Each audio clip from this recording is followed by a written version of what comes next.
Good evening, Bulldog fans from high above Scott Field at Davis Wade Stadium. Steve, Mississippi State hangs on, let a 17-point lead get away, but hangs on and gets a couple of great defensive stops at the ends to seal a victory over Vanderbilt. We'll talk about how hard the win came later, but first thing, it's a win.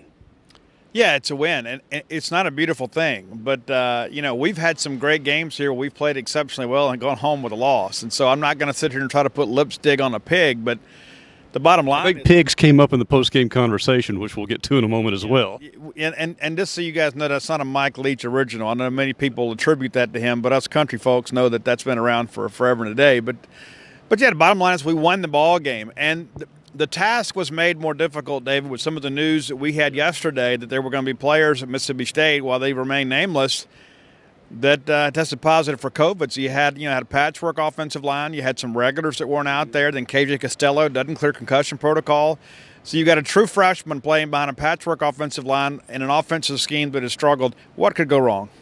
Especially against a Derek Mason team who, give the guy credit, he can put a defense together. He may not have the personnel, although I thought they did a pretty good job with the guys they had, the bodies, and they showed some athleticism I hadn't seen on their defense in previous years.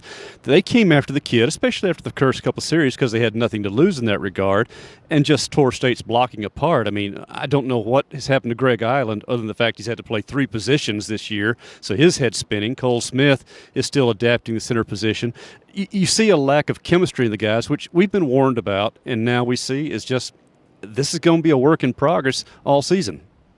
Yeah, and I don't know that State has started the same lineup for 2 games. I mean, it's like you go back, Cole Smith was the starting center for a couple ball games, and it was James Jackson, and Cole Smith slides left guard, Then you had Dollarville Johnson playing right tackle in place of Greg Island was at left guard. And so it's been musical chairs, and then this latest, information has just kind of thrown a wrench in all that. And let's be honest here. We're not trying to say that offensive line play has been good, but it was actually better last week. It was actually better last week against a better opponent. Maybe it's because the competitive nature kind of had some guys kind of rising up. But, yeah, it wasn't good, and we're not going to say that it was. But at the same time, there's some reasons for that tonight. You had some guys out there that really Brennan Cunningham making his first college start, and you had LaQuinton Sharp at left guard. So you had 2 guards playing tackle. And I don't think people fully appreciate that. I mean, the bottom line is Mississippi State should have won the ball game, but with the recipe that we had, we should have known it was going to be an ugly one. Of course, it starts out well with a couple of quick scoring drives by Will Rogers. He makes his debut. In fact, he does become the 4th quarterback we've been able to find who not only made his first Mississippi State start in an SEC game, but won the game as well. And a pretty select list along with John Bond, Damian Williams, and Garrett Schrader. Now he joins it.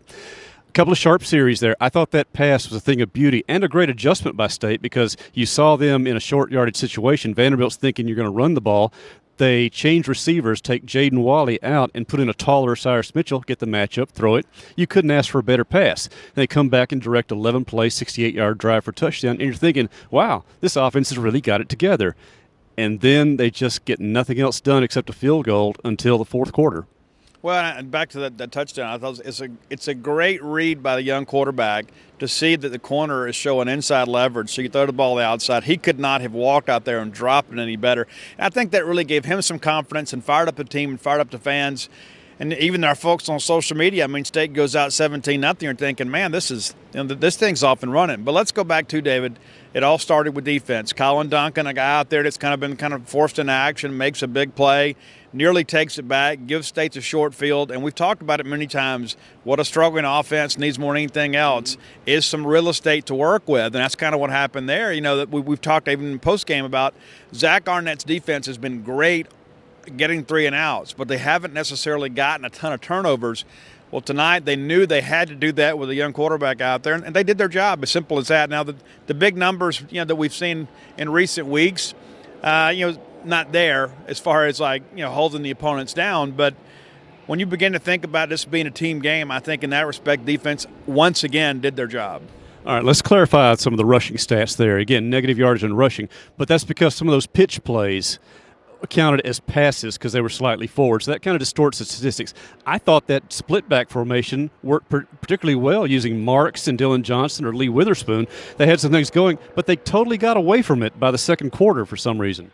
Yeah, and I don't know if it was something Vandy did to because State was having some success with that just because of the fact that, you mentioned that little forward pass.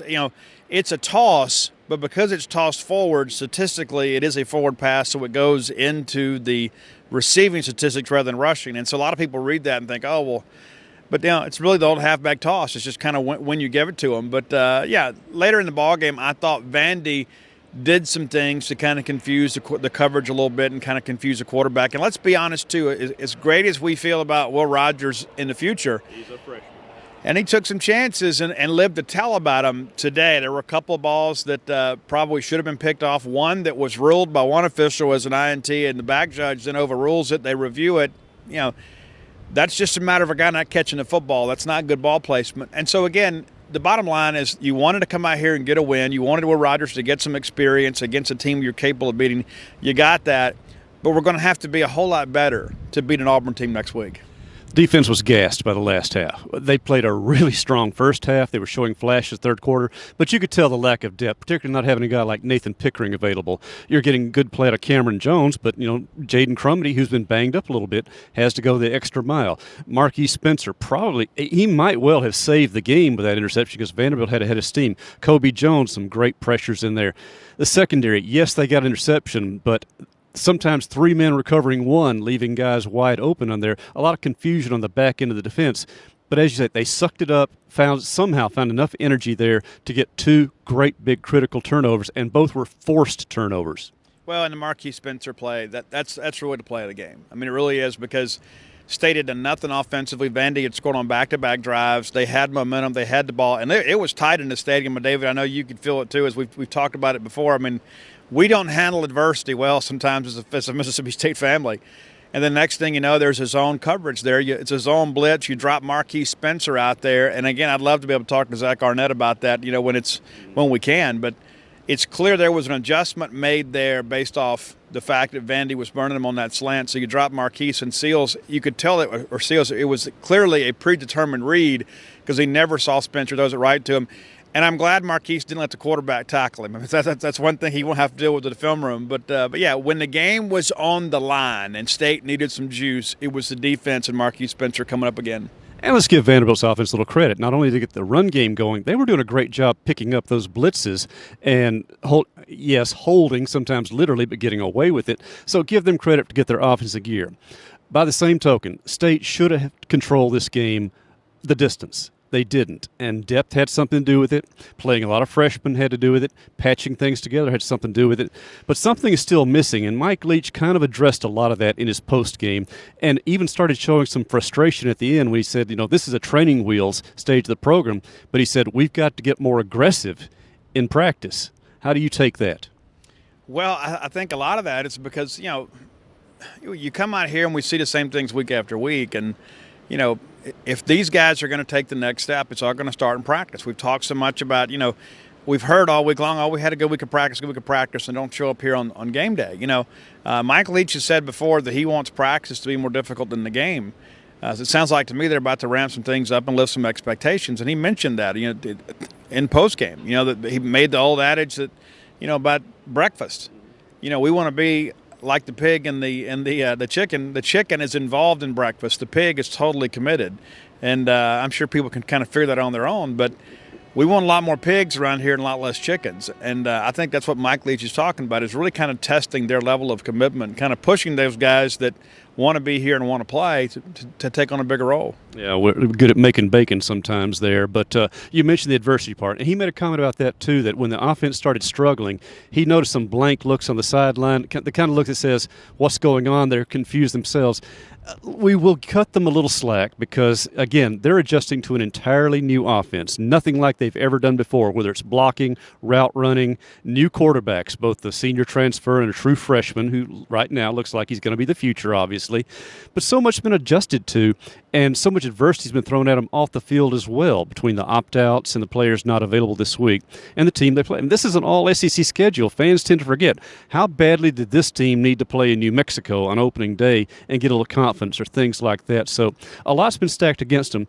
Could they have handled it better? Probably. Maybe they should have. But this is what this program has to deal with right now with 4 games left in the schedule, a good Auburn team coming in. So watching the job Mike Leach does, and he had some strong words for people he suggested find another team to pull for, or actually try coaching yourself if you want to know what frustration can really feel like. The point is, he's committed to this process. Do you see the commitment developing in the team as well? Yeah, I think so. And I think, we've heard Kobe Jones even just speak in postgame. And Kobe won't be here next year, but he's talked a lot about buy-in and getting the whole team to buy in. And you've had some people that have left the program in recent weeks, and their buy-in obviously was insufficient.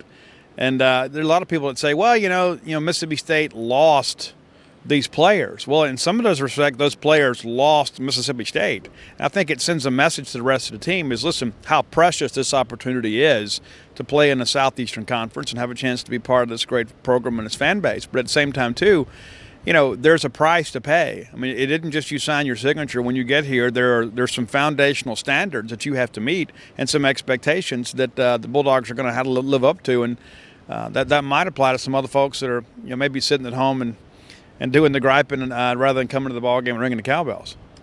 Well, this is an easy year to opt out with all the confusion and chaos that's gone on around us, but here we have a Bulldog football program who just won a game, yes, over Vanderbilt, a team they're supposed to beat. They beat them. They did what they were supposed to do with a patched-together lineup and a roster, and a team still trying to learn its own way how to do things on both sides of the ball. So let's just call it, as Coach Leach often does, a work in progress, some baby steps made tonight, but that's better than the alternative. So here the Bulldogs are now, 2-4, and getting ready to host Auburn in the second home game, 3 o'clock this coming weekend. So if you can make it, be here because, again, season's winding down, a strange season. But remember, it's Bulldog football. Be here, support, and enjoy following us on our Gene's page 24/7 as we have our reports coming up. Paul is working on a defensive feature. Robbie's working on offense.